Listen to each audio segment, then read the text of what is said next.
Hello everyone. So as you can see, title of this video is Hey, Punjabi is a Pakistani language too. Perhaps a better title would have been Punjabi is a language of Punjab, which just so happens to have been divided between India and Pakistan in 1947, but YouTube wouldn't accept a title of such length. So, let's just jump right in here. Living in Canada, I know that it's all too often forgotten that the language is spoken in Pakistan as well, and most of the youth quickly associate the language with India.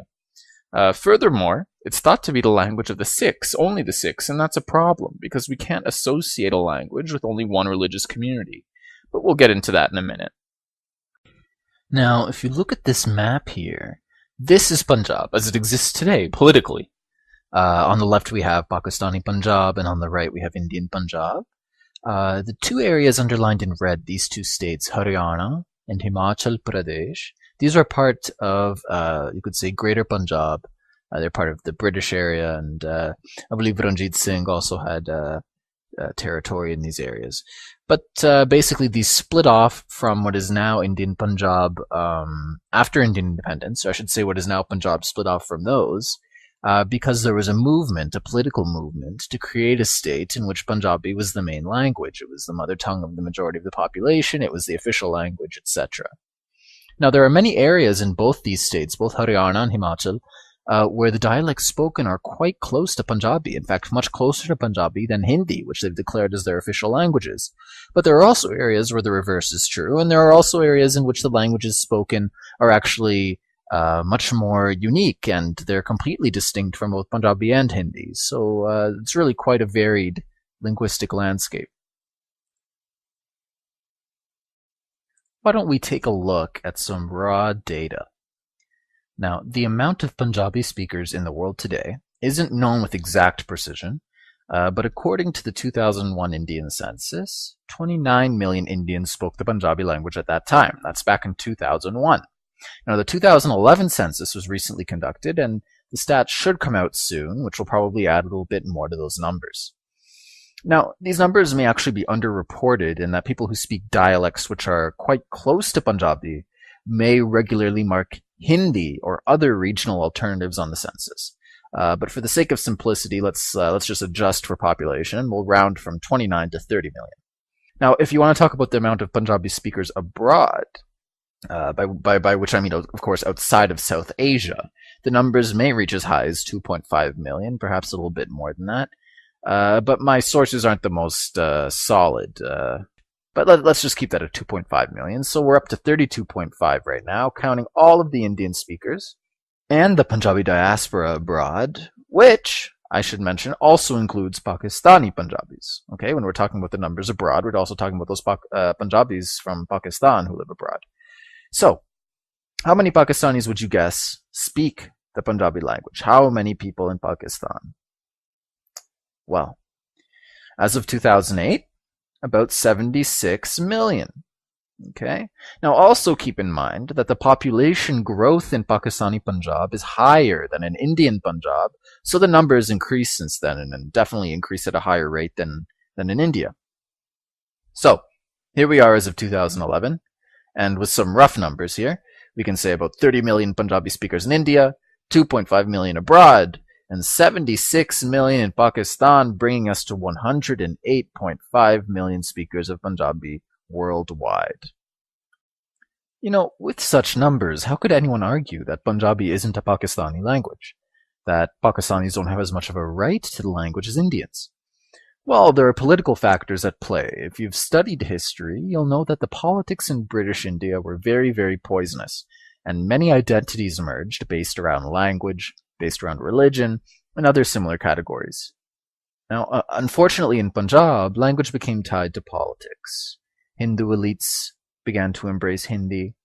Muslim elites argued for continuing the use of Urdu, and Sikh elites began to argue for the use of Punjabi at higher levels. Now remember that we're talking about elites. The public was influenced by these politics, but never in Punjab was there a time where every single Hindu rejected Punjabi, nor where every single Muslim rejected Punjabi. Okay, we can't view history in black and white. That's not how the world works. People don't act as a community, they act as individuals. Now, after the British left South Asia, Pakistan embraced Urdu as a national language, and politically, Punjabi elites in Pakistan were some of the largest supporters of this move. Today, Punjabi is the only major language in Pakistan without official government support, but things are slowly changing. Since the early 1990s, more and more Punjabi intellectuals have begun to speak up in support of their mother tongue. This whole conception of Punjabiyat or Punjabiness, it's a cultural movement which has begun to gain strength, and cross-border communication between Punjabi writers and academics, Indian ones and Pakistani ones, it's higher than it has ever been since partition. And I'm going to include in this video description a link to an article which goes over this in detail. You can read that if you've got about half an hour. Now you may be wondering, what are the differences between Indian and Pakistani Punjabi? Well, the largest is the way that they're written. In Pakistan, Punjabi is written in a script named Shahmukhi. It's a Perso-Arabic script, meaning it appears to the untrained eye to be Urdu. And actually, Punjabi, this Shahmukhi and Urdu use the same letters, although Punjabi traditionally has a few more. These aren't always used these days. Some writers may only use one or two of them. The differences are very minor. So, Punjabi as it's written in Pakistan is therefore incomprehensible for Indians. That's Shahmukhi cannot be read by Indians, and Pakistanis typically don't know Gurmukhi. Gurmukhi is the way that Punjabi is written in India, the script used in the Guru Granth Sahib, for example. Now, traditionally, much of Punjab's famous poetry and literature was written in Shahmukhi. Now, that's obviously because most of the authors of Punjabi's classical literature were Muslims, and they would write in the script with which they were familiar, and they were familiar with Shahmukhi because they had exposure to Persian, they had exposure to Arabic. Now, remember that Persian and Urdu were historically the educated, upper-class languages of Punjab, much like you could say English has become today.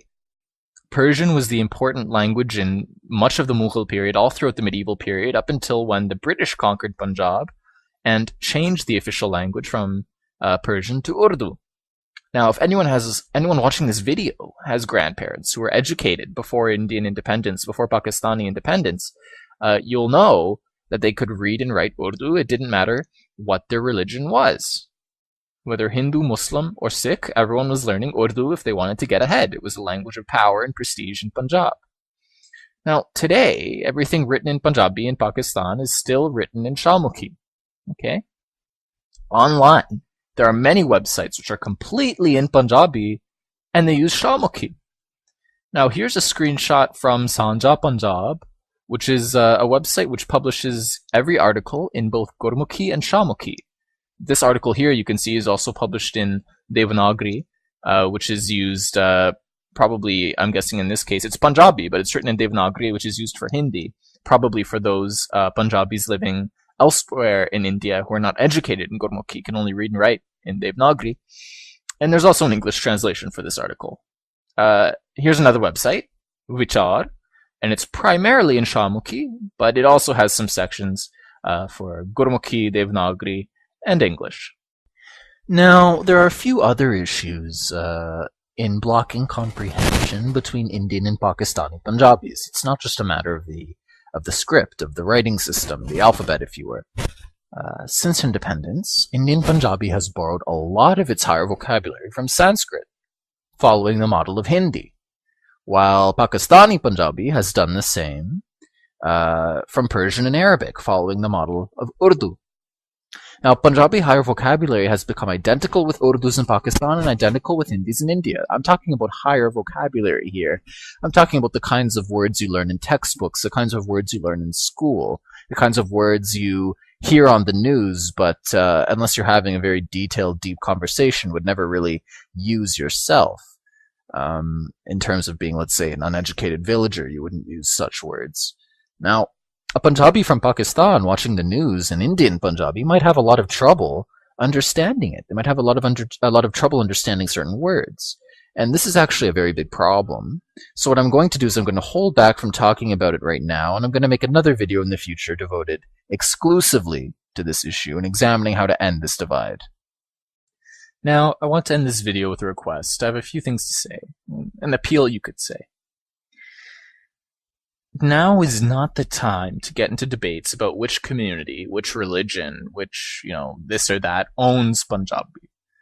If we want Punjabi to be claiming its place as a world language, if we want Punjabi to be recognized as a great vehicle of culture, then all Punjabis need to join together in support of their language. We can all admit that the Sikhs have done great work in preserving and developing Punjabi. There's no doubt about that. Without the support of Sikh organizations, Sikh political structures, the language would be a lot further behind in development. Urdu would be the language of Pakistani Punjab, which it still is right now. Hindi would be the language of Indian Punjab. And the task ahead of us would be much, much more difficult. The Sikhs have done, over 60 years of hard work at the political level in Punjab to help the language out. But despite this, the language does not belong to the Sikhs. It belongs to every single Punjabi, every single person who feels a connection to Punjabiyat and their mother tongue.